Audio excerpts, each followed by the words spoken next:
দরুদ আর সালাম পাঠাচ্ছি মানবতার মুক্তির দিশারি সাইয়্যিদুল আম্বিয়া জনাবে মুহাম্মদুর রাসূলুল্লাহ সাল্লাল্লাহু আলাইহি ওয়াসাল্লামের প্রতি, যিনাকে আল্লাহ তাআলা তাম পৃথিবীর মানুষের জন্য নেতা করে পাঠিয়েছিলেন। কি করে? নেতা করে। আমরা সেই নবীর প্রতি ভক্তি এবং শ্রদ্ধা ভরে সংক্ষিপ্ত দরুদ পেশ করছি, পড়ছি সাল্লাল্লাহু আলাইহি ওয়াসাল্লাম। আবার বিশ্বনবীকে নেতার কথা শুনে মনে মনে চিন্তা করতেছে, কি এত কিছু থেকে নেতা? কারণ নেতা জিনিসটা খারাপ না, কিন্তু নেতাদের বর্তমানে যে চরিত্র, শয়তানও মনে মনে চিন্তা করে, আল্লাহ আমার যে তুমি লিডার বানাওনি, আমার 14 গোষ্ঠীর কপাল। কথা বলছে না কেন? কারণ এই দেশে নেতা মানেই কালভার্ট, ব্রিজ সব কিছু মেরে খেয়ে ফেলে দিয়ে। সম্মানিত ভাইয়েরা, নেতা হওয়া দোষণীয় না, কিন্তু নেতা হওয়া লাগবে বিশ্ব নবীর মতো নেতা। অনেকে আবার বলে বিশ্ব নবীর মতো নেতা, বিশ্ব নবী কি আমাদের মতো নেতা ছিল নাকি? হ্যাঁ, ঠিকই বলেছেন। আপনার মতো গোম চোর, কাঠ চোর, রিলিফ খোর আল্লাহর নবী ছিল না। আল্লাহর নবী কেমন নেতা ছিলেন? কান খাড়া করেন। জিহাদের ময়দান থেকে আল্লাহর নবী আসতেছেন, অত্যন্ত ক্ষুধার্ত অবস্থায় আল্লাহর নবী, বিশ্ব নবী, তিনি একটা স্থানে তাঁবু গাড়লেন। সাহাবীদেরকে ডাক দিয়ে বললেন, সাহাবীরা দেখো তো ক্ষুধা লেগেছে, কোনো খাবারের ব্যবস্থা করা যায় কিনা? সাহাবীদের মধ্যে একজন সাহাবী ডাক দিয়ে বলছে, ইয়া রাসূলুল্লাহ, আপনি একটু ওয়েট করেন, একটু ধৈর্য ধরেন, দেখি কোনো খাবারের ব্যবস্থা করা যায় কিনা।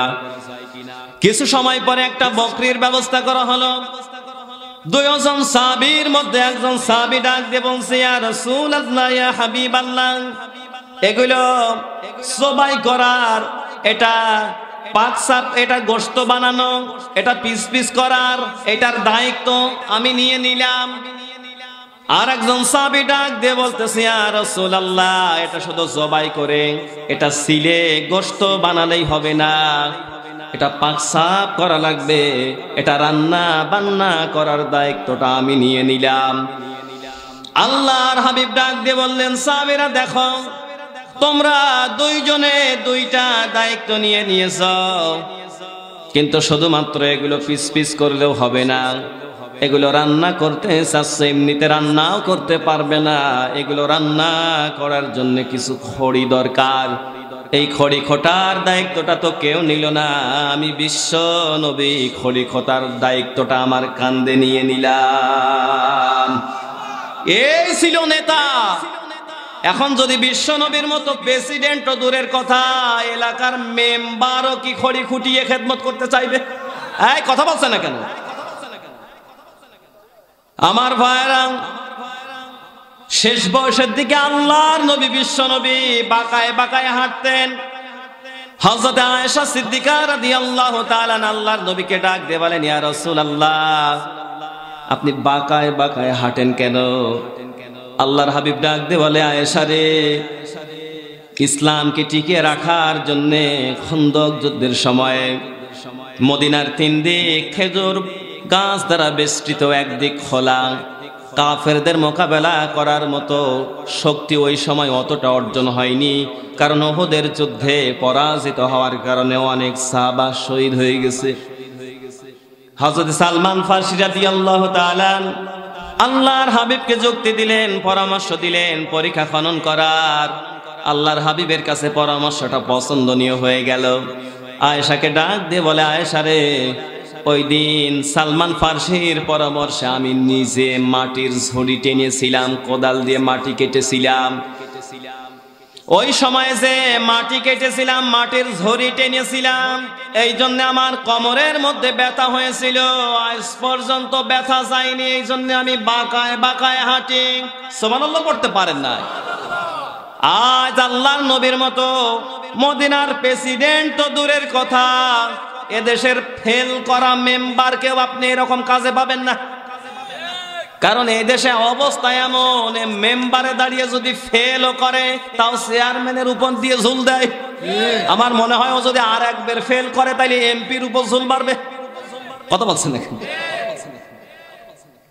সম্মানিত ভাইরা, আল্লাহর নবী বিশ্ব নবীর শরীরের ভিতরে ব্যথা।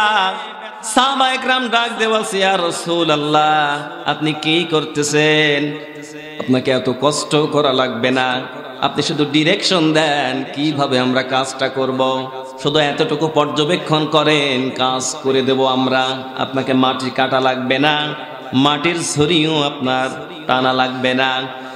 আল্লাহর নবী ডাক দিয়ে বলেন, সাহাবীরা দেখো, নেতা যদি কাজ না করে কর্মী শিখবে কোন জায়গায়? এ ছিল নেতা। আমার ভাইরা, এখন আর আমরা এরকম নেতা পাই না। এই কারণে নেতার পরিবর্তে পেয়েছি রাস্তা, ইট, বালু, সিমেন্ট, ব্রিজ খোর, টিন চোর, গম চোর, রিলিফ চোর। কথা বলছেন না কেন? এমনকি এই চোরে চোরে এমন এদেশ ভরে গেছে যে মসজিদে আমরা 2000 টাকার জুতা নিতে গেলে পারেও বগলে করে মসজিদের মধ্যে ওঠা লাগে। কেরে ভাই, সবই তো মুসল্লি নামাজি লোক, তো ওখান থেকে চুরি করে কিনা? আমার ভাইরা, আমাদের মাননীয় প্রধানমন্ত্রী দিন রাত কষ্ট করে চলে যাচ্ছেন এই দেশকে সোনার বাংলাদেশ হিসাবে তিনি উপহার দিতে চান। আমি বলি, সারা জীবন চেষ্টা করেও আপনি এই দেশকে সোনার বাংলা বানাতে পারবেন না যতক্ষণ না এই দেশের 18 কোটি মানুষকে আপনি সোনার মানুষ বানাইতে না পারবেন। দেশের মানুষের ভিতরে যখন তাকওয়া থাকবে, আল্লাহর ভয় থাকবে, মারা গেলে এই দেশের সম্পদ কোন রাস্তায় খেলাম, খরচ করেছি আল্লাহর কাছে জবাব দেওয়া লাগবে। এই ভয় যখন মানুষের কলিজাতে পৌঁছে যাবে, তখন এরকম ওয়াজও করা লাগবে না, মানুষ আল্লাহর ভয়তে এমনিতে আমানতদার হয়ে যাবে। আর আমরাও বিনা কষ্টে আমাদের স্বাধীনতার স্থপতি বঙ্গবন্ধু শেখ মুজিবুর রহমান যে সোনার বাংলার স্বপ্ন দেখেছিলেন, ওই সোনার বাংলা আমরা পেয়ে যাব। এই জন্য লাগবে কোরআনের আইনের বাস্তবায়ন। কোরআনের আইনের বাস্তবায়ন যদি না থাকে, নিয়ম আর আইন যতই কড়া করেন না কেন, অন্যায় থেকে মানুষদেরকে দূরে রাখা যাবে না। কথা বলেন ঠিক কিনা?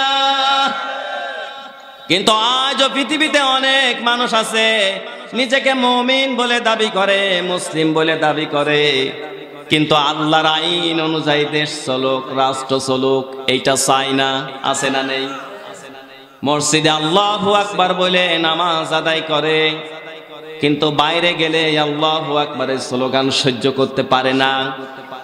মসজিদে নামাজ আদায় করে, কিন্তু মসজিদ থেকে বের হওয়ার পরে যে কোরআনে কারিমের আয়াত দিয়ে ইমাম সাহেব নামাজ পড়ালো, ওই কোরআনে কারিমের জালসা যখন দেওয়া হয় তখন বিভিন্ন জায়গায় বাধা দিয়ে ওটা নষ্ট করে দেওয়া হয়। কথা বলেন ঠিক কিনা?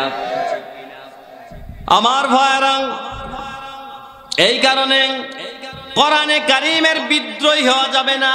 বিদ্রোহীকে কোনো ব্যক্তি পছন্দ, কথা বলেন না কেন, করে না। আজকে অনেক নজির এই পৃথিবীতে আছে, নিজের সন্তান যদি তার বিরুদ্ধে বিদ্রোহ করে, নিজে পিতা হওয়ার পরে তার আপন সন্তানকে ত্যায্য করে দেয়। আছে না? আমার ভাইরা, মনে করেন পাবনা ঈশ্বরদী, যিনি বর্তমানে মনে করেন এমপি সাহেব, অথবা এরকম যদি বলি আপনাদের বোঝানোর জন্যে, যে এমপি ক্যান্ডিডেট হিসাবে আগামী নির্বাচনে তিনি লড়বেন, এই নিয়তে তিনি গণসংযোগ করে যাচ্ছেন, টাকা পয়সা খরচ করতেছেন, সভা সমিতি তিনি করে যাচ্ছেন। হঠাৎ করে দেখা গেল মাননীয় প্রধানমন্ত্রী ওই লোকটাকে নমিনেশন দেয় নাই, নৌকার টিকিট দেয় নাই। তখন অনেক জায়গায় আছে দলীয় সিদ্ধান্তের বাইরে বিদ্রোহী ক্যান্ডিডেট হিসাবে দাঁড়িয়ে যায়। কি এলাকায় নেই? আমার ভাইরা, এর কারণে কি হয়, পরবর্তীতে ওই দলের কেন্দ্রীয় লিডারদের নির্দেশনায় তাকে দল থেকে বহিষ্কার করা হয়, কারণ সে দলীয় সিদ্ধান্তের বাইরে গিয়ে নির্বাচন করেছে। কথা বলেন ঠিক কিনা? কি বুঝলেন এখান থেকে? এত আদরের সন্তান, এত ভালোবাসা দিয়ে মানুষ করার পরে পিতার বিরোধিতা করেছে, পিতা হয়ে সন্তানকে ত্যায্য করে দিয়েছে। নিজের দলের পিছনে 5 বছর শ্রম দিয়েছে, টাকা পয়সা খরচ করেছে, সময় দিয়েছে, টিকিট না পাওয়ার কারণে যখন এক দলের এগেনস্টে নির্বাচন করেছে, বিরোধিতা করেছে, বিদ্রোহী করেছে, দলীয় প্রধান তাকে দল থেকে বহিষ্কার করে দিয়েছে। ও পাবনাবাসী, এই জন্য বিদ্রোহী হয়েন না। বিদ্রোহীকে কেউ পছন্দ করে না। আল্লাহর কোরআনের পক্ষে হয়ে যান, আল্লাহর পক্ষে হয়ে যান, আলেমদের পক্ষে হয়ে যান। আলেমদের বিরোধিতা করেন না, কোরআনের বিরোধিতা করেন না, ইসলামের বিরোধিতা করেন না। যদি আলেমদের, ইসলামের, কোরআনের বিরোধিতা করো, আল্লাহর জান্নাত থেকে আল্লাহ তোমাদেরকে বহিষ্কার করবেন। এই জন্য বিদ্রোহী করার আগে, বিরোধিতা করার আগে সতর্ক হওয়া লাগবে। কথা বলেন ঠিক কিনা? সম্মানিত ভাইরা, এই জন্য প্রায় এই কথাটা আমরা বোঝানোর জন্য মাঝে মাঝে বলি।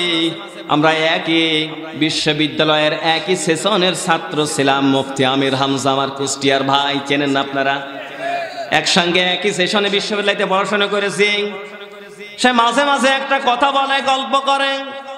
এই গল্পটা বোঝানোর জন্য আমি মাঝে মাঝে বলি যে একটা স্বামী আর স্ত্রী একটা চিড়িয়াখানায় গিয়েছে বানর দেখার জন্য।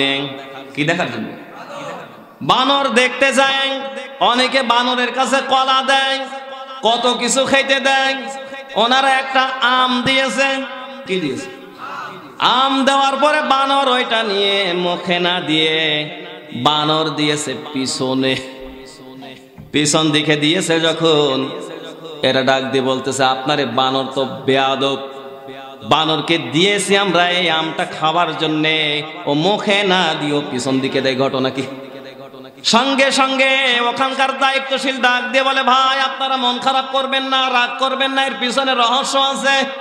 বলে কি রহস্য? সেইটা এর আগে একবার আপনাদের মতো এই বানরকে এক যুগল তারা একটা আম দিয়েছিল। আমের স্বাদ আর পাকা ঘ্রাণের দিকে লোভ সামলাইতে না পেরে ও ছাতায় একবারে ও গিলে ফেলেছে। শেষ পর্যন্ত যখন আমের আটি ভিতরে হজম হয়নি, ওটা পিছন দিক দিয়ে আর বেরও হয় না, উপায়ন্ত না দেখে ওর পিছনে কাইটিয়ে বের করা লেগেছে।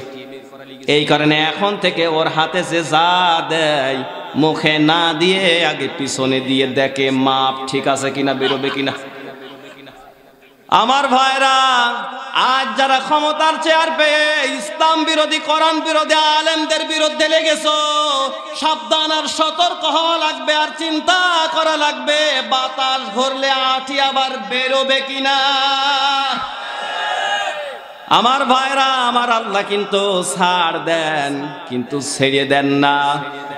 ইন্না বাতুশা রাব্বিকা লাশাদীদুন ইন্নাহু হুয়া ইউবদিউ ওয়া ইউঈদ ওয়া হুয়াল গফুরুল ওয়াদুদ যুল আরশিল মাজিদ। জোরে বলেন আল্লাহু আকবার।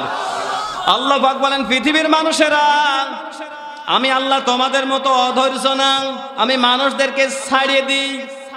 ফামাহিলিল কাফিরিনা আমহিলহুম রাইদা, যখন বাড়তে থাকে তখন আমি তাদেরকে সুতা ছেড়ে দিই। বাড় কত দূর যেতে পারিস যা, কিন্তু সুতা আমার হাতে। কথা বলছেন না কেন? আমি যখন টান দেব তখন আমার কাছে ফিরে আসা লাগবে। আমার ভাইরা, আল্লাহ পাক বলছেন, ইন্না বাতশা রাব্বিকা লাশাদীদ। যারা আলেম আছে জিজ্ঞাসা করেন, এখানে আল্লাহ হারফাল মুসাব্বাত বিল ফেল দিয়েছেন, ভেরিলি, শিওরলি, ডেফিনেটলি, অবশ্যই। এরপরে আবার দিয়েছেন লাম, এটা সুপারলেটিভ ডিগ্রি, এখানে লামটা লামে তাকিদ। ইন্না বাতশা রাব্বিকা, এরপরে লাশাদীদ। অবশ্যই অবশ্যই তোমার রবের পাকড়াও কিন্তু বড় মজবুত। তোমার রব ধরে না, ধরে না। তোমার রব যেদিন ধরবে ওই দিন কিন্তু কোনো জায়গায় যায় পালায় সমর পাবা না। কথা বলছে না কেন? এমনকি যদি মনে করো যে পাশে আমাদের দাদা বাবুরা আছে, ওদের কাছে যাব, ওর সুযোগও থাকবে না। আপনি কি কথা বুঝে ফেলেছেন ভাই? আপনি যদি না বুঝে শুধু হা হা করেন, যারা বসতেছে তাদের কাছে জিজ্ঞাসা করেন। কথা কিন্তু ছোট, যাচ্ছে কিন্তু অনেক দূর। সম্মানিত ভাইরা, এই জন্যে আল্লাহ ধরে না, ধরে না। ধরলে কিন্তু আরো জোরে, আরো জোরে। আল্লাহ ছেড়ে দিয়েছিল, ধরে নাই ধরেছে ফেরাউনকে মাতব্বারি করতে করতে এমন এক পর্যায়ে ডাক দিয়ে বলল, আনা রব্বুকুমুল আ'লা। কিসের রব? আমি হচ্ছে তোমাদের উপরে বড় রব। জোরে বলেন নাউজুবিল্লাহ। এ কথা বলছিল না? এ কথা বলার পরে আল্লাহ কিন্তু তাৎক্ষণিক কোনো রিয়াকশন দেয়নি। আল্লাহ ইচ্ছা করলে দিতে পারত। আল্লাহ আমার আপনার মতো অধৈর্যশীল না, এই জন্য ধৈর্য ধরা লাগবে। আমার আল্লাহ সব কিছু দেখতেছেন, তিনি ধরে না সেদিন ধরবেন ওই দিন কিন্তু বাঁচা যাবে না। ফেরাউনকে আল্লাহ ধরে নাই, যেদিন ধরেছে ওই দিন ছাড় দেয় নাই। কোরআনে কারীম জানিয়েছে, ফালাম্মা তারাল জামআন ক্বালা আসহাবু মূসা ইন্না লামুদরাকুন। জোরে বলেন আল্লাহু আকবার। আল্লাহ পাক বলেন, হযরতে মূসা আলাইহিস সালাম এবং তার কওমের লোকদেরকে, তার অনুসারীদেরকে ফেরাউন বাহিনী যেই দিন তাড়া করেছিল, প্রাণে বাঁচার জন্য যখন আল্লাহর নবী মূসা নিজের দেশ থেকে যখন চলে যাচ্ছে, হঠাৎ করে বাহরিল আহমার লোহিত সাগর সামনে, কোনো জাহাজ নেই, নৌকা নেই, পার হওয়ার কোনো ব্যবস্থা নেই। সঙ্গী সাথীরা ডাক দিয়ে বলতেছে, আল্লাহর নবী মূসা আমরা ধরা খেয়ে গেলাম, ওই যে ফেরাউন বাহিনী দেখা যাচ্ছে, ও যদি আমাদেরকে ধরে একেবারে কচু কাটা কেটে ফেলবেন, আমরা আজকে গেলাম। সঙ্গে সঙ্গে হযরতে মূসা ডাক দিয়ে বলছেন, ক্বালা কাল্লা ইন্না মাইয়া রাব্বি সায়াহদিন। জোরে বলেন আল্লাহু আকবার। মূসা আলাইহিস সালাম ডাক দিয়ে বলছেন, আমার সঙ্গীরা সাথীরা, তোমাদের ভিতরে যে টেনশন, যে চিন্তা আসে, আমি নবীর ভিতরে ওরকম চিন্তা কোনোদিন কাজই করে না। ওই রবের প্রতি আমার আস্থা আছে, ভরসা আছে, তিনি আমাকে একা ফেলে দেবে না। খুব তাড়াতাড়ি আমার রব আমার জন্যে তিনি কোনো না কোনো পথের ব্যবস্থা করে দেবেন। এখানে সায়াহদিন আলেম আছে, জিজ্ঞাসা করেন কোন ফেলের আগে, কোন ভার্বের আগে কদ, সিন এবং সাউফা, এই তিনটা শব্দের কোন একটা শব্দ যদি যোগ হয় তাহলে তার অর্থ হয় খুব তাড়াতাড়ি। এখানে আল্লাহ দিয়েছেন হযরতে মূসা, এখানে সিন দিয়েছেন সায়াহদিন, তার মানে শুধু আমার পথ তৈরি করে দেবেন এতটুকু না, আল্লাহর নবী রবের প্রতি আস্থা রেখেছেন। এত বড় সমুদ্র সাগর পার হওয়ার কোনো ব্যবস্থা নেই, এত বড় আস্থা রবের প্রতি, খুব তাড়াতাড়ি আমার রব আমার জন্য কোনো ব্যবস্থা করে দেবেন। আমার ভাইরা, এত বড় ইমানের জোর দেখে আমার আল্লাহ খুশি হয়ে গেছেন। ডাক দিয়ে বলেন, মূসা রে, এত বড় কঠিন বিপদের ভিতরে তুমি আমি আল্লাহকে ভুলে যাওনি, আমি আল্লাহর প্রতি আস্থা রেখেছো, ভরসা রেখেছো, আমি আল্লাহ তোমাকে মাহরুম করব না। তোমার ইমানের এই দৃঢ়তা আমি দেখতে চেয়েছিলাম। আমার ভাইরা, এখান থেকে একটা শিক্ষা বের করা যেতে পারে যে আল্লাহর নবী হওয়ার পরে আল্লাহ ইমানের দৃঢ়তার পরীক্ষা নবীদেরকেও নিয়েছেন। সুতরাং আপনি যদি জান্নাতি হতে চান আর মুমিন বলে দাবি করতে চান, মাঝে মাঝে একটু হুমকি ধামকি আর পুলিশের তাড়া দিয়ে আল্লাহ আপনার ইমানও যাচাই করতে পারেন। আমার ভাইরা, সঙ্গে সঙ্গে আল্লাহ কোরআনের আয়াত নাযিল করে দিলেন, ফাওহাইনা ইলা মূসা আনিদরিব বিআসাকাল বাহর ফানফালাকা ফাকানা কুল্লু ফিরকিন কাত্তাউদিল আযীম। আল্লাহ তাআলা বলেন, আমি মূসার প্রতি ওহী নাযিল করলাম, ও মূসা, তোমার হাতে যে লাঠি আছে, পাহাড়ের উপরে, পাথরের উপরে, সমুদ্রের পানির উপরে তুমি আঘাত করো, ফানফালাকা ফাকানা কুল্লু ফিরকিন কাত্তাউদিল আযীম। মূসা আলাইহিস সালাম ডাক দিয়ে বলে, রব্বুল আলামিন, সাগরের উপরে যদি আমি এটা দিয়ে আঘাত করি, বাড়ি দিই, কি হবে? আল্লাহ ডাক দিয়ে বলেন, মূসা রে, তোমার দায়িত্ব শুধু ওই পানির উপরে আঘাত করার, এতটুকুই তোমার দায়িত্ব শেষ। বাকি যা করার আমি আল্লাহর কুদরত আসমানে বসে বসে করবে। আমার ভাইরা, মুসা আলাইহিস সালামকে আল্লাহ পার করিয়ে নিলেন। ফেরাউন ওই পথে যাওয়ার ব্যাপারে চিন্তা করতেছে, ঢুকবো না ঢুকবো না ঢুকবো না ঢুকবো না। কারণ আল্লাহর বিরোধিতা যারা করে ওরা উপরে বিরোধিতা করলেও ভিতরে ভিতরে কিন্তু ঠিকই ভয় পায়। কয়েকদিন আগে কুষ্টিয়ায় এক সাবেক পুলিশ কর্মকর্তার সঙ্গে আমার কথা হলো। আমাকে ডাক দিয়ে বলতেছে, ভাই আপনি তো হুজুর, কি আর বলবো, আমরা জয় বাংলা দেখেও কোনোদিন চাকরির জীবনে ভয় পাইনি। এরপরে আর একটা দলের স্লোগান আছে, কি জানো? এই যে যাই হোক, বিএনপির একটা স্লোগান আছে। হ্যাঁ যাই হোক, বলছে এই দুইটা স্লোগানের কোন স্লোগান দেখে আমরা ভয় পাই না, কিন্তু যদি শুনি যে নারায়ে তাকবীর শুরু হয়ে গেছে তাহলে আমাদের ভিতরে ডায়রিয়া বেড়ে যায়। কথা বলছে না কেন? তার মানে ওরা অস্ত্র শস্ত্র নিয়ে যায় একটা ভাব ভবনিক, ভিতরে কিন্তু ঠিকই দুর্বল। এই জন্যই তো আমাদের দেখে দুর্বল। আমি যখন গত 18 সালে কুষ্টিয়া জেলখানায় ছিলাম, ওই সময় লক্ষ্য করে দেখি যে একসঙ্গে 10 জন 15 জন বিএনপি কর্মী দাঁড়িয়ে গল্প করতেছে, কোনো অসুবিধা নেই। কিন্তু আমাদের মতো 3 জন হুজুর একসাথে দাঁড়িয়ে গল্প করতেছি, সার্জেন্ট এসে বলতেছে কি ব্যাপার, আবার কি ছেলে ঢুকানি লাগবি নাকি? আমি চিন্তা করলাম 15 জন বিএনপি এক জায়গায় দাঁড়ায় কথা বলে দোষ হয় না, আমরা 3 হুজুর এক জায়গায় গল্প করলে এত ভয় কেন? কারণ ওরা উপরে যতই মাতব্বারি করুক, ভিতরে কিন্তু এই নারায়ে তাকবীর একটা আলাদা জজবা আছে। কি জজবা আছে? যারা বিড়ি খায় না ওরা যেমন বিড়ির স্বাদ বোঝে না, যারা নারায়ে তাকবীরের সঙ্গে নেই তারা এর মজা পাবে না, ঠিক কি না? সম্মানিত ভাইরা, যে কথা আলোচনা করতেছিলাম, ভিতরে ভিতরে ভয়। এক পর্যায়ে যায় লম্বা ঘটনা। ফেরাউন বাহিনী যখন পানির মধ্যে প্রবেশ করেছে, মাঝ পথে যাওয়ার পরে দুই দিকের পানি দিয়ে আবার আল্লাহ তাআলা মিলিয়ে দিয়েছে।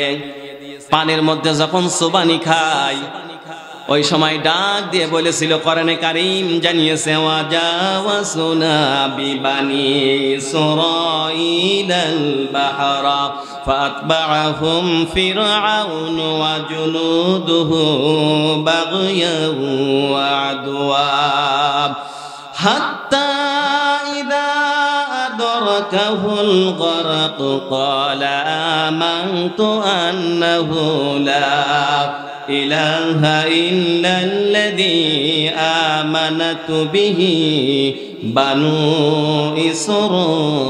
ইসরাঈল ওয়া আনা মিনাল মুসলিমিন। জোরে বলেন আল্লাহু আকবার। ফেরাউনকে আল্লাহ পাক বলেন, ফেরাউনকে যখন আমি আল্লাহ পানির মধ্যে চুবানো শুরু করলাম, সুবানি খায়া ফেরাউন চিন্তা করতেছে এতদিন মাতব্বারি খুব করেছে, এখন আর মাতব্বারিতে কাজ হবে না। কথা বলছে না কেন? এখন সেটা দে বলে, রব্বুল আলামিন তোমার প্রতি আমি ঈমান আনলাম। আল্লাহ বলে আর একটু সুবানি বেশি করে দিই। সুবানি যখন আর একটু হয়েছে, ফেরাউন মনে মনে চিন্তা করতেছে যেমন ভাবে ডাকার দরকার মনে হয় হচ্ছে না। সঙ্গে সঙ্গে কথা ঘোরায় বলতেছে, আমানতু বিরব্বি মুসা ওয়া হারুন। মুসার হারুন যে রবের প্রতি ঈমান এনেছে, আমিও ওই রবের প্রতি ঈমান আনলাম। এখন বুঝি ঠেলায় পড়ছো না? সঙ্গে সঙ্গে আল্লাহ ডাক দিয়ে বললেন, আল আনা ওয়া ক্বাদ আসাইতা ক্বাবলু ওয়া কুনতা মিনাল মুফসিদিন ফালইয়াউমা নুনাজ্জিকা বিবাদানিকা লিতাকুনা লিমান খালফাকা আয়া ওয়া ইন্না কাসীরাম মিনান নাসি আন আয়াতিনা লাগাফিলুন। জোরে বলেন আল্লাহু আকবার। আল্লাহ তাআলা ডাক দিয়ে বলেন, এখন ওয়া কুনতা মিনাল মুফসিদিন, একটু আগে ছিলি তুই শয়তান বদমাইশের মধ্যে লিডার। কথা বলছেন না কেন? তোর মতো শয়তান দেখে ইবলিস পর্যন্ত চিন্তা করতো, আল্লাহ তুমি আমার ইবলিস বানাইছো, এ তো আমার চেয়ে বড় ইবলিস। আজও পৃথিবীতে যখন কিছু মানুষের মুখে আমরা ইসলাম বিরোধী কোরআন বিরোধী কথা শুনি, তখন আমার মনে মনে চিন্তা হয় যে ইবলিস মনে হয় এই কথাই বলে যে আল্লাহ তুমি আমার ইবলিস বানাইছো, এই লোকটা চোখে দেখো নি। আমার জেলায় একটা আছে হাইব্রিড জাতের শয়তান, নাম নাই নিলাম, কুষ্টিয়া জেলা উনি চালাচ্ছে। উনি ডাক দিয়ে একটা কনফারেন্সে বলেছে, আগে মানুষ বাউল গান গাইতো, লালন গাইতো, এর মাধ্যমে মানুষ কত মজা ভোগ করতো, এই জায়গাগুলো এখন তাফসীর মাহফিল জুড়ে নিয়েছে। তোর এত চুলকানি কেরে? কথা বলছে না কেন? কেন চুলকানি? আমি গবেষণা করে এইটাই পেয়েছি। কোরআনে কারিমের বক্তব্য ছিল আস-সারিকু ওয়াস-সারিকাতু ফাকতাউ আইদিয়াহুমা জাযাম বিমা কাসাবা নাকালাম মিনাল্লাহ ওয়াল্লাহু আসিসুন হাকীম। আল্লাহ পাক বলেন, পুরুষ হোক আর মহিলা হোক, যে চুরি করবে তার হাত কেটে দাও। এই বিধানটা কার? আরো জোরে, আরো জোরে।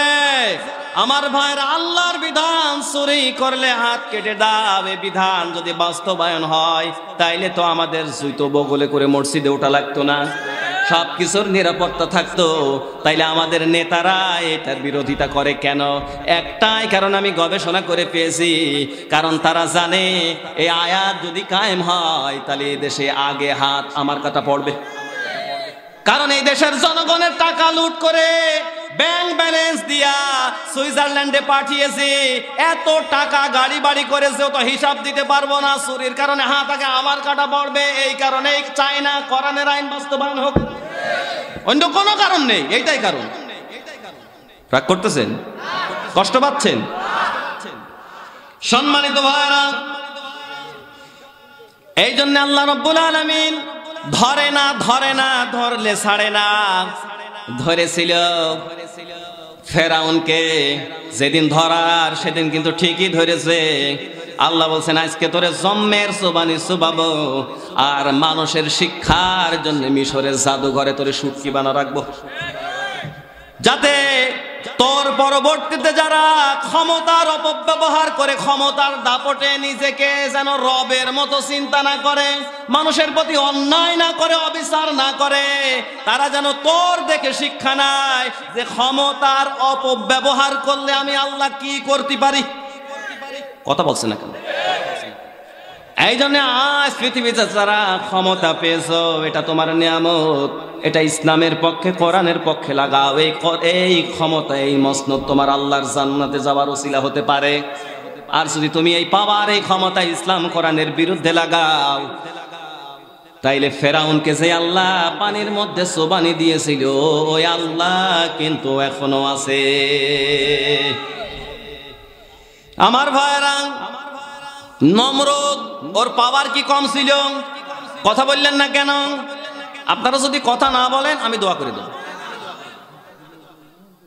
সম্মানিত ভাইরা, নমরুদ এত বড় বাদশা ছিল, আমার যতটুকু পড়াশোনা, এই পৃথিবীতে 4 জন মানুষকে আল্লাহ সব চাইতে বেশি বড় বাদশাহিতা দিয়েছিলেন। কয়জন? 2 জন মুমিন, 2 জন কাফের। 2 জন মুমিনের ভিতরে একজন হচ্ছে জুলকারনাইন, আর একজন হচ্ছে হযরতে সুলাইমান আলাইহিস সালাম। 2 জন কাফের, একজন হচ্ছে বাখতেনেসর, আর একজন হচ্ছে এই মিস্টার নমরুদ। এত বড় রাজত্ব আর এত বড় ক্ষমতা, ক্ষমতার অপব্যবহার যখন করেছে, আল্লাহ তাআলা চিন্তা করলেন, মাতব্বারি মেলা করেছি, সেইবার আমার পালা। আল্লাহ একটা ল্যাংড়া অসুস্থ মশারি ডাক দিয়ে বললেন, যা নাকের মধ্যে দিয়ে ঢোক। কথা বলছে না কেন?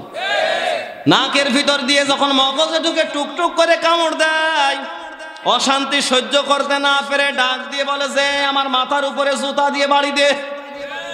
যখনই জুতার উপরে দিয়ে বাড়ি দেয়, ওই সময় মজা লাগে, বলে আরো জোরে মার।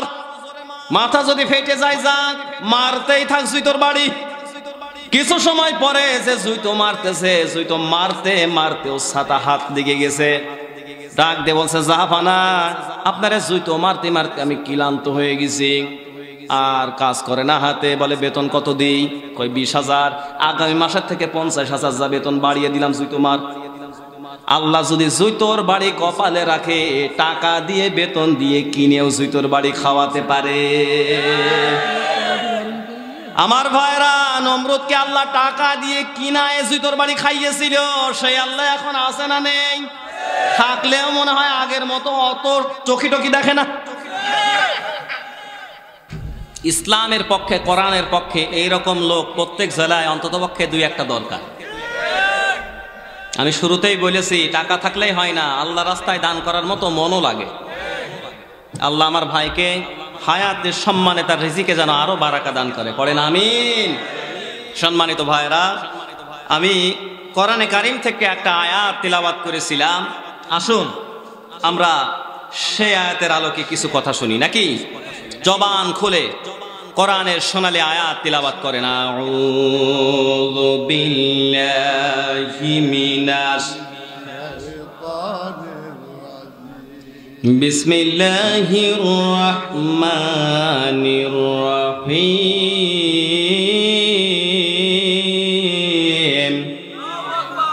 ইয়া আইয়ুহাল্লাযীনা আমানু দুখুলু ফিস সিলমি কাফা ওয়া লা اتبعوا خطوات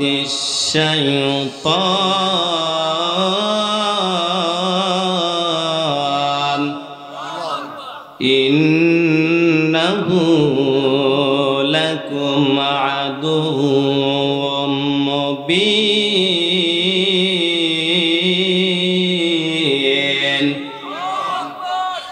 আল্লাহ পাক গোটা কোরআনে কারিমের ভিতরে তিনি কোথাও কোথাও ইয়া আইয়ুহান নাস বলেছেন, কোথাও কোথাও তিনি ইয়া আইয়ুহাল্লাযীনা আমানু বলেছেন।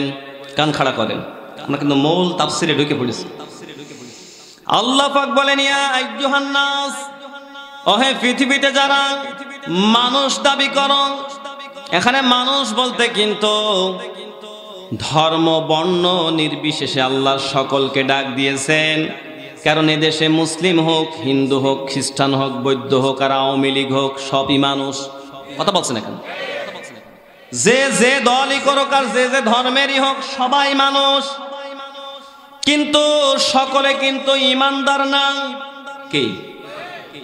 গোটা কোরআনে কারিম গবেষণা করে আমি যতটুকু পেয়েছি, এই গোটা কোরআনে আমার আল্লাহ 89 জায়গায় তিনি ইমানদারদেরকে স্পেশালি ডেকেছেন। যেখানেই তিনি ইমানদারদের ডেকেছেন, এইভাবে ডেকেছেন, ইয়া আইয়ুহাল্লাযীনা আমানু, ওহে পৃথিবীতে যারা ঈমানের দাবি করো। 89টা আয়াতের ভিতরে আজকে তিলাওয়াতকৃত আয়াত সূরা বাকারা 208 নম্বর আয়াতে কারিমা তিলাওয়াত করেছি। আল্লাহ এখানে ইমানদারদেরকে ডাক দিচ্ছেন, হে পৃথিবীতে যারা ইমানের দাবি করো। এখানে কোনো বেঈমান আছে? যারা কথা বললেন না ওইগুলো, কোনো বেঈমান আছে? তাইলে যদি আপনারা ইমানদার বলে দাবি করেন, আল্লাহ আপনাদেরকে এই ডাক দিয়ে বলছেন, ইমানদারেরা উদখুলু ফিস সিলমি কাফা। ইমানদাররা আংশিক ইসলাম মেনো না, ইসলামের ভিতরে সুবিধাবাদ জিন্দাবাদ এই নীতি সামনে নিয়ে এগোবা না। যখন তুমি মুসলিম হবে, ইসলামে প্রবেশ করবে, আংশিক না পরিপূর্ণভাবে ঢোকো, এই নির্দেশ কার? আজকে কিন্তু আমরা আংশিক ঢুকতেছি। যতটুকু মানলে আমাদের অসুবিধা হয় না ততটুকু মানি, যতটুকু মানতে গেলে আমাদের জয় ঝামেলা আছে, অসুবিধা আছে, মামলা হামলার ভয় আছে, সভাপতির পদ হারানোর ভয় আছে, ওইটুকুতে আমরা নেই। কথা বলছে না কেন? মনে মনে চিন্তা করে নাই যে নামাজ পড়ে রোজা করি, এই তো যথেষ্ট। এর বাইরে যদি আবার কিছু করতে যায়, আগামী বছর মেম্বারে দাঁড়ানোর চিন্তা করেছি, দলের থেকে টিকিট পাওয়া যাবে না, দলের ওই টিকিট পাওয়ার জন্য সে ইসলাম থেকে দূরে চলে যাচ্ছে, আছে না নেই? আবার ভাইরা, আল্লাহ রাব্বুল আলামিন সেই কথা বলছেন, পৃথিবীর মানুষেরা শোনো, ইসলামের ভিতরে যখন ঢুকবে পরিপূর্ণভাবে তোমরা প্রবেশ করো। আংশিক ঢোকে আংশিক সফলতার ভিতরে কোনো সফলতা নয়। আমার স্যার সামনে পাশে বসা আছে, আমি বোঝানোর জন্য আপনাদেরকে বলি, কোন ব্যক্তি এই যে আগামী কালকে থেকে এইচএসসি পরীক্ষা হবে, আলিম পরীক্ষা, মনে করেন আপনার সাবজেক্ট কম্পালসারি সাবজেক্ট মনে করেন 10টা, কয়টা? এই 10টা সাবজেক্টের ভিতরে 9টায় আপনি এ প্লাস পেয়েছেন, 80+ মার্কস পেয়েছেন, কিন্তু একটা বিষয়ে আপনি 33-এর কম পেয়ে গেছেন। আপনি কি পাস না ফেল?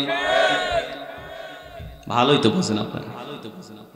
আমার ভাইরা 9টা এ প্লাস পেয়েছে, কিন্তু একটাই 33-এর কম, ইকুয়ালি সে ফেল করেছে। ওই রকম 9টা এ প্লাস পাওয়ার কোনো মূল্যই তার কাছে আসে নাই। ওর থেকে সবটিতে যদি সে 50 পেত, তারপরে ওই লোকটা অন্তত পক্ষে বাংলাদেশ সরকার তাকে একটা সার্টিফিকেট দিত। আপনি একটা সুন্নাত, দাড়ি রাখার সুন্নাত আমল করতেছেন, টুপির সুন্নাত আমল করতেছেন, জুব্বার সুন্নাত আমল করতেছেন, কিন্তু মিষ্টি খাওয়ার সুন্নাত আমল করতেছেন। আল্লাহর নবী শুধু মিষ্টি খাবার না, মার খাওয়া, জেল খাটাও সুন্নাত, এই আমলে আপনি নেই। তার মানে আপনি সুবিধাবাদ জিন্দাবাদ এই নীতি স্লোগান নিয়ে সামনে আগাচ্ছেন। আপনি শুধু ততটুকু মানেন যতটুকু আপনার সুবিধা হয়। তার মানে আপনি 9টা দিকে আপনার স্ট্রং থাকলেও একদিকে আপনি ফেল, আর একটাই ফেল মানে আপনার রেজাল্ট পুরো। আমার ভাইরা, এই কারণে আংশিক না পরিপূর্ণ ইসলাম মানা লাগবে।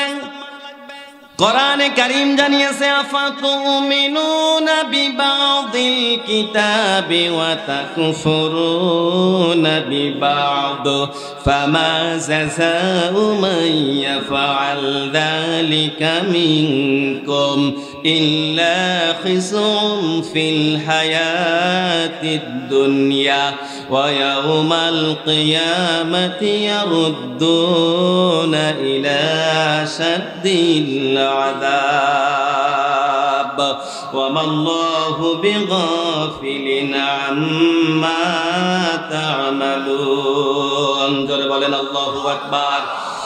কোরআনে কারীমের সূরা বাকারা প্রথম নাম্বার পারা 12 নাম্বার পৃষ্ঠার 6 নাম্বার লাইনের 85 নাম্বার আয়াতের প্রথম অংশ নিচের অংশ তিলাওয়াত করেছি।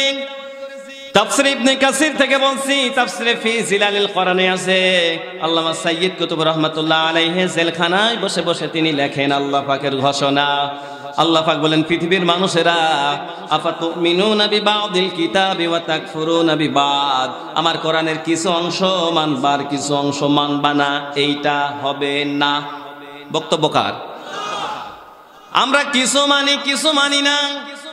মসজিদে এসে আল্লাহকে বড় মানি, রুকুতে যায় বলি সুবহানা রাব্বিয়াল আযীম বড় মানি, সিজদায় যায় না কার কপালটা জমিনে লাগিয়ে দিয়ে বলি সুবহানা রাব্বিয়াল আলা। আল্লাহ তুমি সবার চাইতে উপরে, তোমার চাইতে বড় কেউ নেই। কিন্তু মসজিদ থেকে বের হওয়ার পরে মুসল্লিদের পিছনে ঘুর ঘুর ঘুর ঘুর করে, কারণ ওর মনের ভিতরে চিন্তা, এই বছর ওর ছেলে এসএসসি পরীক্ষা দেবে, ওর ছেলে উইসো লম্বা ভালো, ওর একটা পুলিশের চাকরি দেওয়া লাগবে। ও যদি ওই দলের লোকের পিছনে দালালি না করে, তাইলে তো পুলিশের চাকরি ছেলের হবে না। এরকম ধান্দার লোক আছে না নেই? আছে, মানে এখানেও আছে। আমার ভাইরা, এই জন্য সুবিধাবাদ জিন্দাবাদ এই স্লোগান নিয়ে কোনো ব্যক্তি যদি তার জীবন চরিত্রটা সাজায়, আল্লাহ পাক বলেন দুনিয়াতে আমি আল্লাহ ওই লোকটাকে পদে পদে লাঞ্ছিত করব। এ বক্তব্য কার? আপনার টাকা থাকবে, পয়সা থাকবে, কিন্তু সম্মান থাকবে না। আমার ভাইরা, কিন্তু আপনি যদি দ্বীনের রাহবার হন, কোরআনের পক্ষে থাকেন, দাড়ি আর টুপি আর ইসলামী দ্বীন কায়েমের আন্দোলনে যদি আপনি শরীক হন, আপনার কলিজায় যদি ইসলাম থাকে, আল্লাহর ভয় থাকে, রিকশা চালক যদি হন, এরপরেও লোকে আপনাকে দেখে সালাম দিয়ে সম্মান করবে। আল্লাহ পাক বলছেন, ফামা জাযাউ মান ইয়াফআল যালিকা মিনকুম ইল্লা খিযউন ফিল হায়াতিদ দুনিয়া ওয়া ইয়াউমাল কিয়ামাতি ইয়ারুদ্দুনা ইলা আশাদ্দিল আযাব। আল্লাহ বলছেন শুধুমাত্র সুবিধাবাদ নীতি অবলম্বন করার কারণে আমি আল্লাহ ওই লোকটাকে দুনিয়াতে অপমান করবই, কিয়ামতের দিন আমি আল্লাহ ওকে কঠিন আযাবের দিকে ধাবিত করব। জোরে বলেন নাউযুবিল্লাহ। এই কারণে আমার আল্লাহর আযাব বড় মারাত্মক হবে। তাকাদু তামাইয়াসু মিনাল গায়জ, জাহান্নাম ওই দিন হুঙ্কার ছাড়তে থাকবে। আল্লাহর আযাব সহ্য করার মতো ক্ষমতা আমাদের আছে? যারা কথা বললেন না আছে? সুতরাং সময় থাকতে আমাদেরকে সতর্ক হওয়া দরকার। কারণ আমার আল্লাহ যদি আমাদের প্রতি অসন্তুষ্ট হয়ে যান দুনিয়ার কোনো নেতাকে খুশি করার জন্যে, আর ফয়সালা যদি আমাদের জাহান্নাম হয়ে যায়, তাইলে আমাদের জীবনে কিন্তু এমন পরিস্থিতি আসবে সারা জীবন জাহান্নামে বসে কান্নাকাটি করেও কোনো লাভ হবে না। আমার ভাইরা, এই জন্যে পরিপূর্ণ ইসলাম আপনাকে মানা লাগবে। আর পরিপূর্ণ ইসলাম মানা এটা কিন্তু জেনেও তেনেও ব্যাপার না, সহজ ব্যাপার। কারণ ইসলামের পক্ষে যখন আপনি পরিপূর্ণ থাকবেন, আপনার চোখ রাঙানি সহ্য করা লাগবে, হুমকি সহ্য করা লাগবে। কারোর লিস্টে নাম থাকলেও মাঝে মাঝে দেখবেন যে থানায় যেগুলো ইমানদার ওর ভিতরে আপনার নাম আছে। আমার ভাইরা, এমনকি পরিপূর্ণ ইসলাম মানতে যায় যদি আমাদের জীবনও কোরবানি করা লাগে। আপনারা রাজি আছেন না নেই? কারা কারা রাজি আছেন দু হাত তুলে আল্লাহকে দেখান। লিল্লাহি তাকবীর। দেখেন তো, হাত তোলেন কে? দেখেন তো। হ্যাঁ,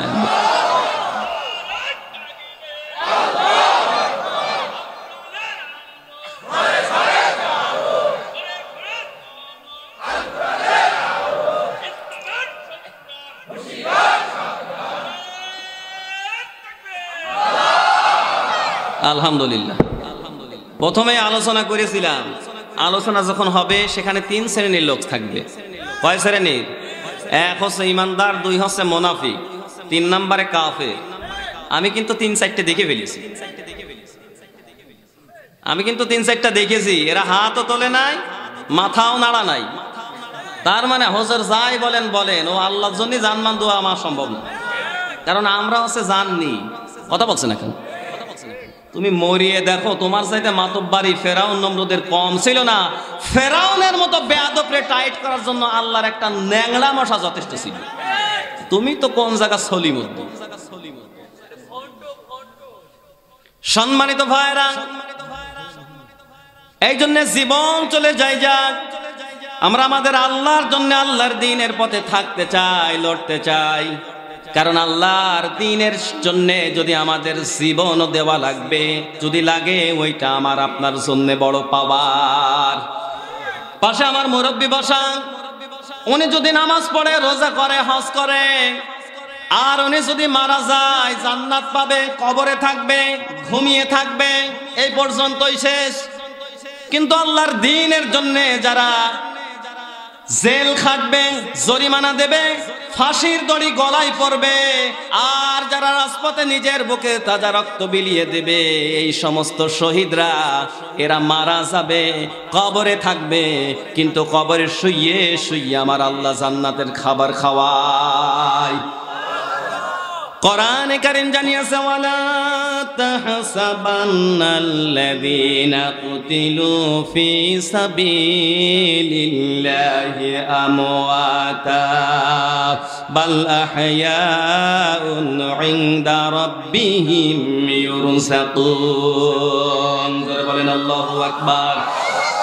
আল্লাহ রাব্বুল আলামিন বলেন, সূরা আলে ইমরান থেকে বলছি, 4 নম্বর পারা 11 নম্বর পৃষ্ঠার 7 নম্বর লাইনের 169 নম্বর আয়াত। এটা তাফসীরে কাবীরের মধ্যে আছে, তাফসীরে তাফহিমুল কোরআনে আছে। আল্লাহ পাক বলেন, পৃথিবীর মানুষেরা কি মনে করো তোমরা যা করো আমি আল্লাহ সেটা দেখি না, খেয়াল করি না? এমন না। সে ব্যক্তি আমি আল্লাহর রাস্তায় নিহত হয়, শহীদ হয়, তাদেরকে তোমরা মৃত বলো না, বাল আহইয়া, বরং তারা জীবিত। আর আমি আল্লাহ কবরে তাদেরকে আমি আল্লাহর জান্নাত থেকে তাদের খাবার খাওয়াই। আল্লাহ যে শহীদদের কবরে খাবার খাওয়ায় তার বাস্তব প্রমাণ হযরত হামজা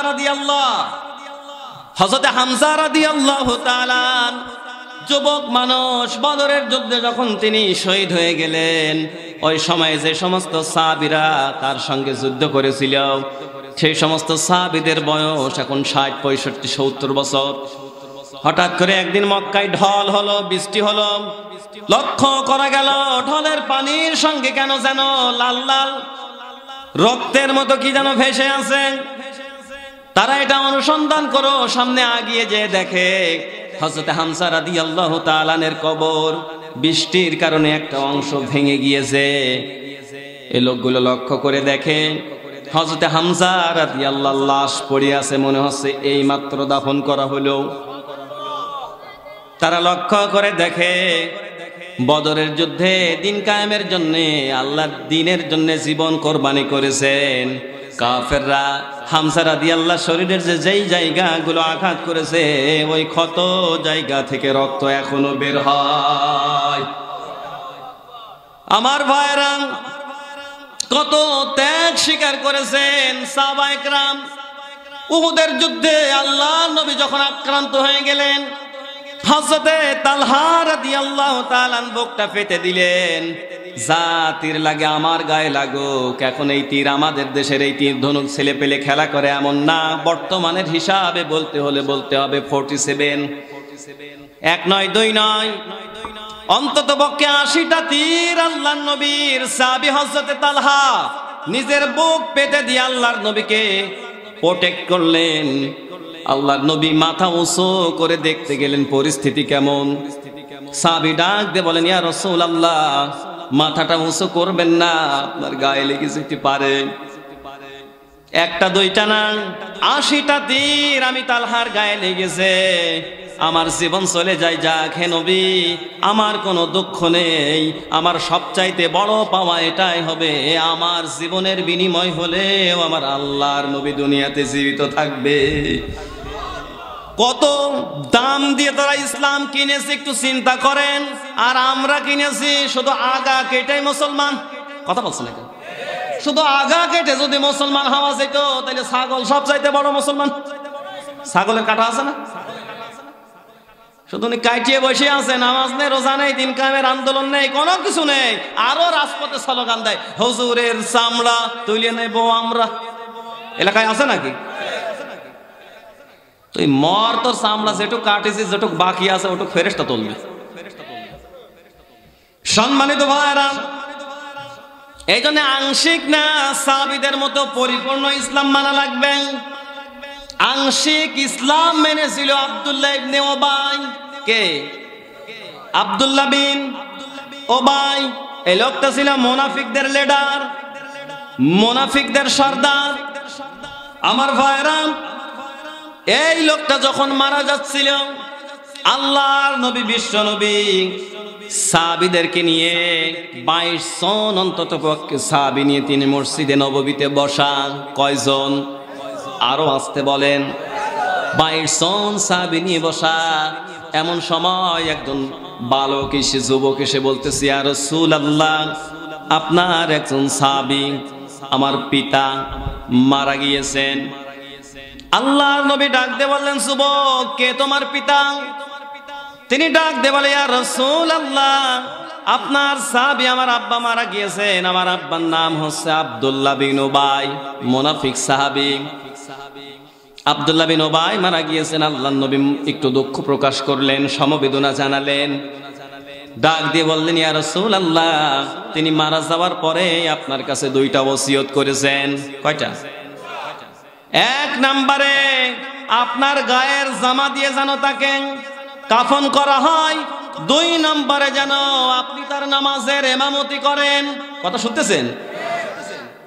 আল্লাহর নবী জামাটা খোলার জন্য দাঁড়িয়ে গেছেন।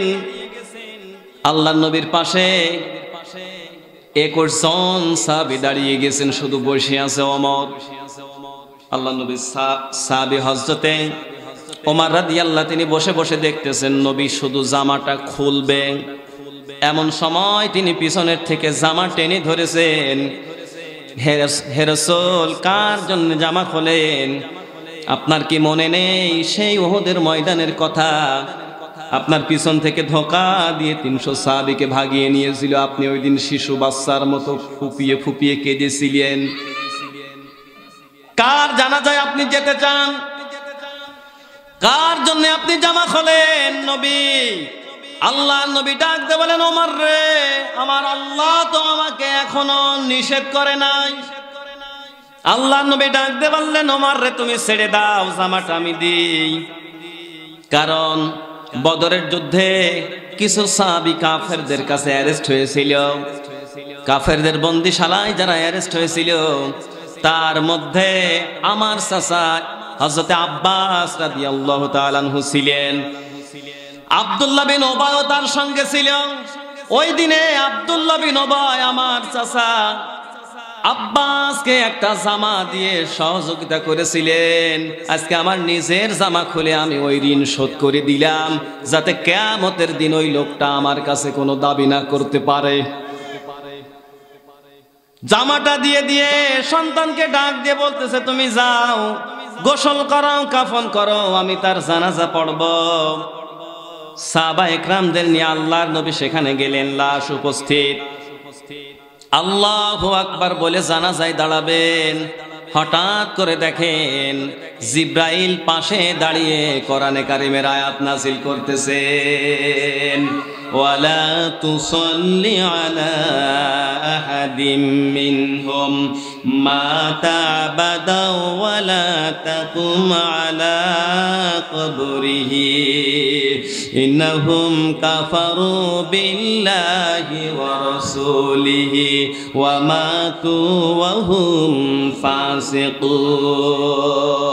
জোরে বলেন আল্লাহ। কোরআনে কারিমের সূরা তাওবা 10 নম্বর পারা 19 নম্বর পৃষ্ঠার 10 নম্বর লাইনের 84 নম্বর আয়াতে আল্লাহ পাক নবীকে জানিয়ে দিলেন, ও নবী, কার জানাজা পড়েন?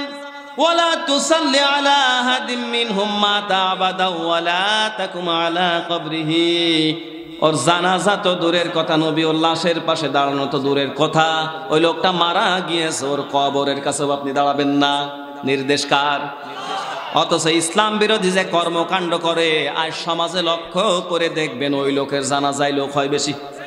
কারণ ওই লোকটা যে মারা গিয়েছে 7 দিন 40 দিনের মাথায় যে বড় গরু মেরে খানা হবে, এই জন্য ওর জানাজায় লোক বেশি হয়। ভ্যান চালক, রিক্সা চালক জমিনে কামলা বিক্রি করে খায়, কিন্তু ইমানের মজবুতি থাকার পরে ওই লোকের জানাজায় লোক হয় না। কি বেশি বলে ফেললাম? এটাই বাস্তব। আমার ভাইয়ের আল্লাহ বলছেন, ওয়ালা তাকুম আলা কবরিহি। কিসের জানাজা? আপনার কবরের কাছে দাঁড়াবেন না নবী। জানাজা পড়ার জন্য নবী যখন চিন্তা করেছিলেন, সঙ্গে সঙ্গে আল্লাহ আরেকটা আয়াত নাজিল করে দিলেন, ইস্তাগফিরি লাহুম আও লা তাস্তাগফিরি লাহুম ইন তাস্তাগফিরি লাহুম 70 মাররাতান ইলা আখিরিল আয়াত। আধুনিক তাফসীরগুলোতে পাবেন আপনি এই আয়াতটা সর্বপ্রথম এই পর্যন্ত জিবরাইল নাজিল করে। আল্লাহ তাআলা নবীকে ডাক দিয়ে বলেন, ও নবী, কার জানাজার জন্য আসছেন? একবার দুইবার না, এই লোকটার জন্য যদি 70 বার আপনি জানাজা পড়েন, আমি আল্লাহ এই লোকটাকে মাফ করব না। আল্লাহ নবীর মনে দয়া কম না বেশি? তিনি এত দয়া মনে মনে চিন্তা করলেন, 70 বার, আল্লাহ বলছেন 70 বার যদি জানাজা পড়ি কবুল হবে না। যদি আল্লাহর কাছে এই লোকটাকে মাফ পাইয়ে দেওয়ার জন্য আমাকে 71 বার জানাজা করা লাগে, আমি করব। সঙ্গে সঙ্গে আল্লাহ আয়াতের পরের অংশ নাজিল করে দিলেন, ফালাইয়াগফিরুল্লাহু লাহুম। যারা আলেম আছেন জিজ্ঞাসা করেন, ইয়াগফির এটা ফেলে মুজারে, প্রেজেন্ট এবং ফিউচার, বর্তমান এবং ভবিষ্যৎকালের অর্থ দেয়। আল্লাহ আয়াতের পরের অংশ নাজিল করে দিয়ে নবীকে জানিয়ে দিতে চাইলেন, ও নবী, 71 বার কেন? ও যদি কিয়ামত পর্যন্ত আপনি ওই লোকটার জন্য আমার কাছে মাফ চান, জানাজা করেন, আমি আল্লাহ ওই লোকটাকে মাফ করব না। নবীর পিছনে নামাজ পড়েছে, ফড়িয়েগিরি কম করে নাই। যতটুকু তাফসীর হাদিস থেকে পেয়েছি, আল্লাহর নবী যখন মসজিদে নববীতে ঢুকতেন তখন সে মানুষদেরকে অ্যালার্ট করতো, সাবধান হও, আল্লাহর নবী তোমাদের ভিতরে এখন আগমন করতেছেন। দেখবেন এইরকম সেলাবেলা কিন্তু অনেক নেতার আছে, নেতা আসার আগেই সিগন্যাল দেয়, রেডি। মানে উনি যত ফড়েগিরি করতে পারবে তাইলে তো মাইরিয়ে খাওয়া একটু সুবিধা হবে। ফড়েগিরি সেও কম করে নাই, কিন্তু রসুলকে রাজনৈতিক নেতা না মানার কারণে আল্লাহ তাকে মাফ করে না। কারণ সে নামাজ পড়েছে নবীর পিছনে, বাইতুল্লাহ নামাজ পড়েছে, কোরআনের কথা হাদিসের কথা শুনেছে, কিন্তু আংশিক শুনেছে, আংশিক মানে নাই, এই কারণে আল্লাহ তাআলা তাকে মাফ করে নাই। আজ যদি আমরা সুবিধাবাদ নীতি অবলম্বন করে কিছু মানি আর কিছু না মানি, ঝামেলা মনে করে দূরে থাকি, তাইলে আল্লাহ যদি আমাদের মাফ করে, তা আব্দুল্লাহ বিন উবাইয়ের দোষ কোন জায়গায়? কথা বলছেন না কেন সম্মানিত ভাই? জি, এই জন্যে আমাদের আংশিক না বরং পরিপূর্ণ ইসলাম মানা লাগবে। রাজি আছেন তো? আল্লাহ যেন তৌফিক দেয়, পড়েন আমিন।